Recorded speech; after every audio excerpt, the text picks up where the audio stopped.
يا برج الحمل، الأسبوعين أول طاقتك متوزعة بين ناسك وعلاقاتك. بس الفلك بيقولك ستوب، لازم ترجع التوازن لنفسك الأول، خصوصاً لو كنت بتيجي على حسابك عشان تراضي غيرك. في شخص قريب منك أو من العيلة بيحاول يفرض رأيه عليك أو يوجهك لطريق مش شبهك، وبيلعب على حتة الحدس والإشارات. بلاش تحس بالذنب، مش هتعرف ترضي نفسك وتراضيهم في نفس الوقت. الحل؟ مواجهة هادية ونفس طويل، وبلاش تقول حاضر لمجرد إنك تريح دماغك. أما في الفلوس فعندك طاقة إصرار رهيبة إنك توصل للي أنت عايزه، بس خلي بالك من التوهان أو القرارات العاطفية. ركز في احتياجاتك المادية اللي تريحك فعلا، وبدل ما تسيب أمورك بالبركة ركز في التفاصيل عشان توصل لهدفك من غير تشويش. يا برج الثور، الأضواء كلها متسلطة على شغلك وصحتك وروتينك اليومي. الأسبوعين دول وقت التغيير، ممكن تبدأ شغل جديد، مهام جديدة، أو حتى نظام رياضي ودايت، بس الأحسن يكون معاك شريك يشجعك. خلي بالك من تضارب الآراء مع صحابك، ممكن يحاولوا يشتتوك عن اختياراتك الصحية أو الرياضية. وفي الشغل ممكن تلاقي ضغط ومشاريع زيادة، ومفيش كتالوج يمشيك صح. الحل؟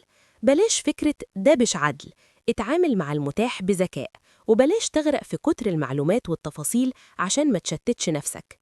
أما في الفلوس فالأخبار حلوة جداً، في فرص قوية لزيادة في المرتب، مكافأة أو ترقية. ولو عندك بيزنس خاص في زباين قدام هيرجعوا لك، والسوق بيفتح لك أبوابه. الأسبوعين دول طاقتهم المادية في ملعبك. يا جوزاء، الأسبوعين دول طاقتك فرفشة وحظ وإبداع. بما إن الميزان برج هوائي زيك فالتناغم في العالي، تواصلك مع ولادك أحسن، وأفكارك الكرياتيف منورة، وهتعرف تفرق بين الريسك اللي يستاهل واللي لأ. بس خلي بالك، عطارد في بيت المهنة ممكن يخلي المدير يصر يمشي بالورقة والقلم ويعطل إبداعك، أو تلاقي ولادك عايزين يستقلوا بزيادة. السر هنا في الحل الوسط. وبالنسبة للفلوس، مفتاح الرزق هو ثقتك باستحقاقك، بس بلاش الكرم الزايد والمصاريف اللي بلا حساب عشان ما تندمش بعدين. أهم حاجة، استغل الفترة دي لحد آخر يونيو عشان تبني أساس لمشاريعك المستقبلية. بلاش تبص للحلم كأنه جبل، قسمه لخطوات صغيرة. النهاردة معلومة وبكرة خطة، وهتلاقي الحلم بقى حقيقة أسهل مما تتخيل. يا سرطان، القمر في بيته الأساسي عندك، وده معناه إن ده وقت العودة للجذور والاهتمام بالبيت. الفترة دي مثالية عشان تجدد ديكور بيتك، تلم شمل العيلة، أو حتى تقعد مع صور أجدادك وتستمد منهم طاقة دعم. خلي بالك، عطارد ممكن يخليك مشغول بزيادة في سفر أو دراسة، فحاول تسرق وقت بسيط لبيتك حتى لو بفطار حلو يوم الأجازة. ولو واجهت أوراق حكومية متعطلة أو خلاف مع جار، الحل في المرونة عشان المركب تسير. ومع زاوية المشتري، الناس هتحملك مسؤوليات زيادة، ففكر قبل ما تقول حاضر، وحط حدود للحاجات اللي مش من اختصاصك عشان ما تشيلش شيلة غيرك. أما في الفلوس فالشمس في قمة خريطتك بتقول إن فرص الكارير في العالي. لو مستني ترقية أو بتدور على شغل ده وقتك، ولو عندك بيزنس كفف إعلاناتك لأن اسمك مسموع وظاهر جدا، والرزق جايلك في الطريق.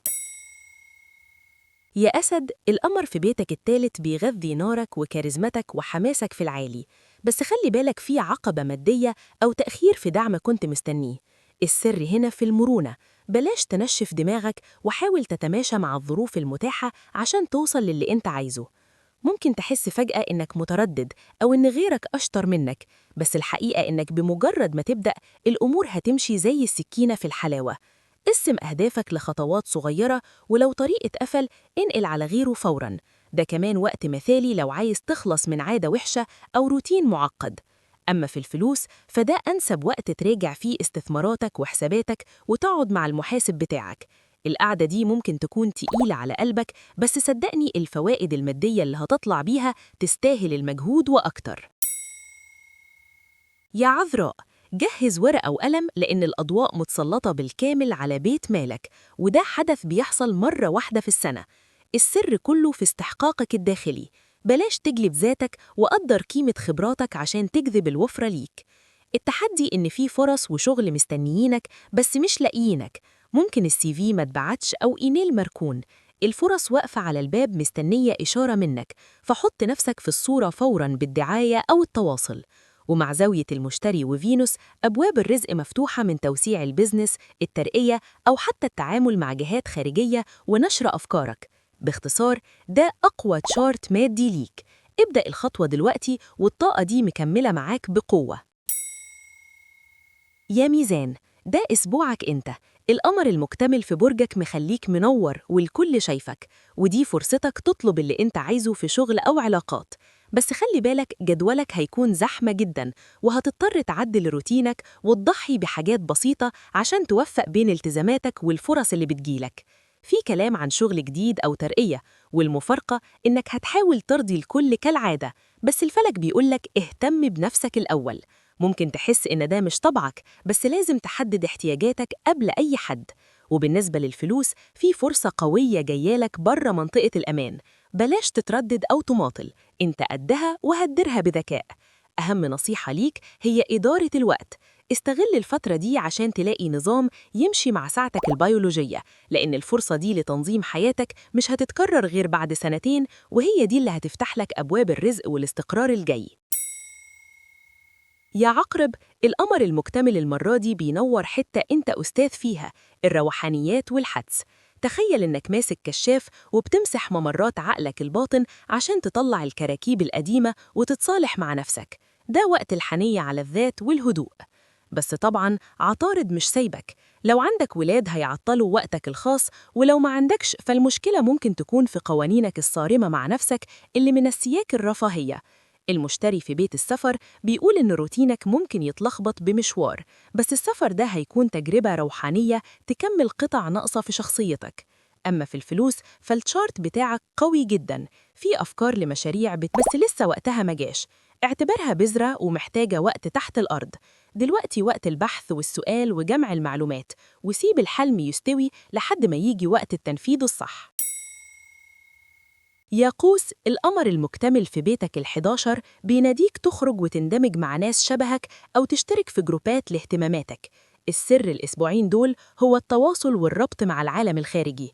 بس خلي بالك، عطارد هيحاول يحبسك في البيت بأي عذر، سواء كسل منك أو ظروف مفاجأة زي عطل في البيت أو طلبات عائلية. قاوم الرغبة دي وأخرج، لأن فرصك كلها بره البيت. ومع زاوية المشتري، في ناس هتقدم لك دعم ومساعدة، فبلاش تحس إنك ما تستاهلش. افتح دراعك واستقبل الهدايا دي لأنك فعلا محتاجها. أما في الفلوس فده وقت مراجعة حساباتك واستثماراتك. اخرج بره منطقة الأمان وجرب طرق جديدة للربح. والأهم، لو خدت ريسك قبل كده ومنجحش، ده مش معناه إن قرارك كان غلط، هو بس الحظ ما كانش معاك. حلل خطواتك بذكاء وكمل في طريقك من غير ما تخلي تجارب الماضي تعطلك. يا جدي، الأسبوعين دول أنت تحت الميكروسكوب والكل شايفك، لأن القمر في أعلى نقطة في خريطتك. دي فترة ذهبية للظهور.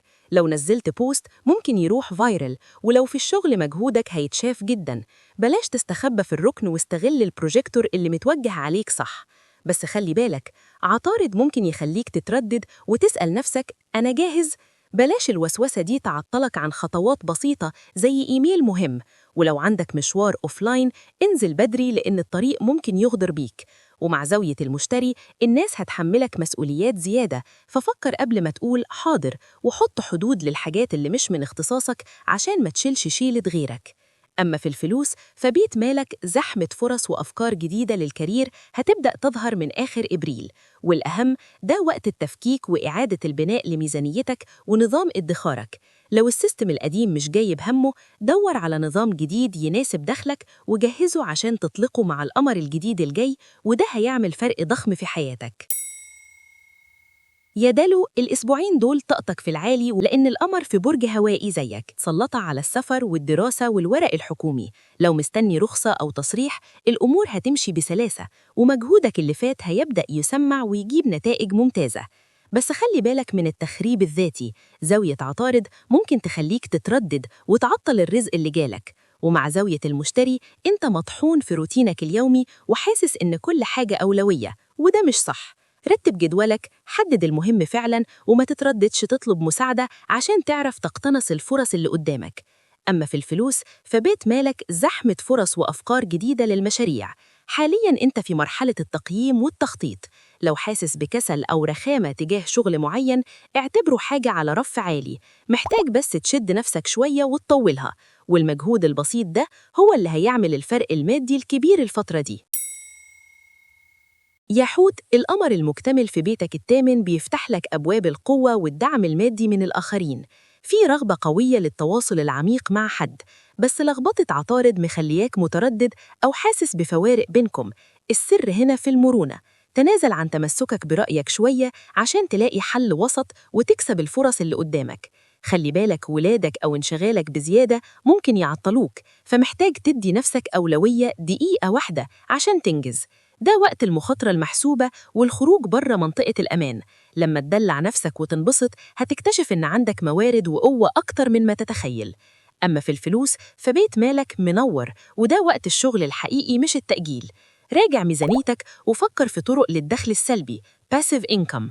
المريخ في برجك بيديك طاقة قيادية، فامسك زمام الأمور وجهز كل حاجة ورا الكواليس دلوقتي،